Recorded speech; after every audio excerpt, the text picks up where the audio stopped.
एक गांव में दो भाई अपने अपने परिवार के साथ रहते थे। एक भाई अमीर था तो दूसरा गरीब। दिवाली आई, सारे गांव में खुशियां मनाई जा रही थी।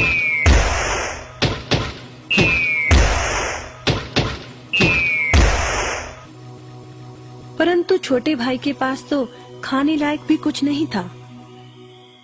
वह बड़े भाई के पास मदद मांगने गया। बड़े भाई ने दुत्कार कर बैरंग वापस भेज दिया। बेचारा उदास लौट रहा था कि रास्ते में एक बूढ़ा दिखाई दिया। बूढ़े के पास लकड़ियों का एक बड़ा सा गट्ठर था।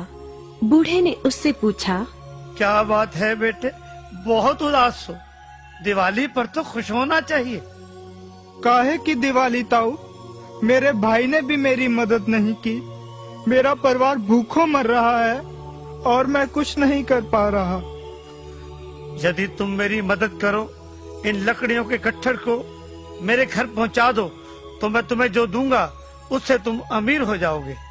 छोटा बूढ़े के पीछे चलता हुआ लकड़ियों के गट्ठर को उसके घर छोड़ आया। बूढ़े ने छोटे को एक मालपुआ दिया और बोला, जंगल में जाना, एक जगह अजीब तरह के 3 पेड़ तुम्हें दिखेंगे, जिसके पास एक चट्टान होगी। ध्यान से देखोगे तो चट्टान के कोने में तुम्हें एक गुफा का एक मुंह दिखेगा। गुफा में चले जाना, वहाँ 3 बौने रहते हैं। मालपुआ उन्हें बहुत पसंद है, वैसे किसी भी कीमत पर छोड़ेंगे नहीं। तुम उनसे धन नहीं मांगना, बल्कि कहना मुझे पत्थर की चक्की दे दो। छोटा भाई गुफा में जा पहुंचा। उसके हाथ में मालपुआ देखकर एक बौना बोला, ये मुझे दे दो, मैं तुम्हें इसके बदले में जो कहोगे दे दूंगा। छोटा बोला, मुझे बस अपनी पत्थर की चक्की दे दो। चक्की लेकर छोटा जैसे ही चलने लगा, बौना बोला, इसे मामूली चक्की ना समझना। इसे घुमाने पर तुम जो मांगोगे इसमें से निकलता रहेगा। इच्छा पूरी होने पर इस पर लाल रंग का कपड़ा डाल देना, सामान बनना बंद हो जाएगा। चक्की लेकर छोटा भाई घर पहुंचा। पत्नी और बच्चे भूखे थे। उसने कहा, यहाँ पर एक कपड़ा बिछाओ। कपड़ा बिछाकर चक्की उसके ऊपर एक किनारे रखकर छोटे ने चक्की चलाई और बोला, चक्की चक्की चावल निकाल।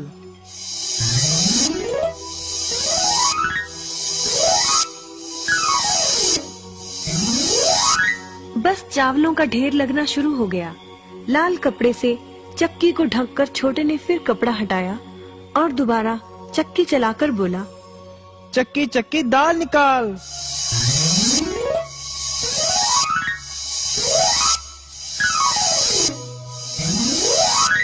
ढेरों दाल निकलती रही। थोड़ी देर बाद छोटे ने चक्की को ढक दिया। दाल चावल बनाकर सबने अपना पेट भरा। रात सबने चैन की नींद ली। बचे हुए ढेरों चावल और दाल को लादकर छोटा अगले दिन बाजार में बेच आया। वापस आकर उसने फिर वही क्रम अपनाया और इस बार ढेरों गेहूं, चावल, भिन्न भिन्न दालें चक्की की मदद से निकाली और बेचकर ढेरों पैसे कमा आया। दिनों में ही वह अपने भाई से भी ज्यादा अमीर हो गया। चक्की की मदद से कभी घी, कभी तेल, कभी नमक, कभी मसाले, कभी बादाम, कपास, जो चाहे उसे प्राप्त होता रहता था। बड़ा भाई उसकी खुशहाली से जलने लगा। उसने सोचा, चंद दिनों पहले तो ये भूखों मर रहा था, अब इसके हाथ क्या लगा जो ये मुझसे भी ज्यादा धनी हो गया है। एक रात चुपचाप वह छोटे के घर में छुप गया। सारा भेद उसके आगे खुल गया। अगले दिन जब छोटा बाजार सामान बेचने गया था, तो बड़ा भाई छोटे के घर पहुंचा और उसके घर से चक्की चुरा कर ले आया और अपने परिवार को लेकर दूर कहीं टापू में जाकर बसने के इरादे से घर से चल पड़ा। समुद्र किनारे पहुंचकर उसने एक नाव खरीदी। सभी उसमें बैठ गए और नाव में बैठकर टापू की ओर चल दिए। उसकी पत्नी हैरान थी कि एक बेकार सी चक्की लेकर उसका पति सारा घर बाहर छोड़कर हम सबको लेकर कहाँ जा रहा है। बड़े भाई ने पत्नी की जिज्ञासा शांत करने के लिए चक्की को घुमाया और बोला, चक्की चक्की नमक निकाल।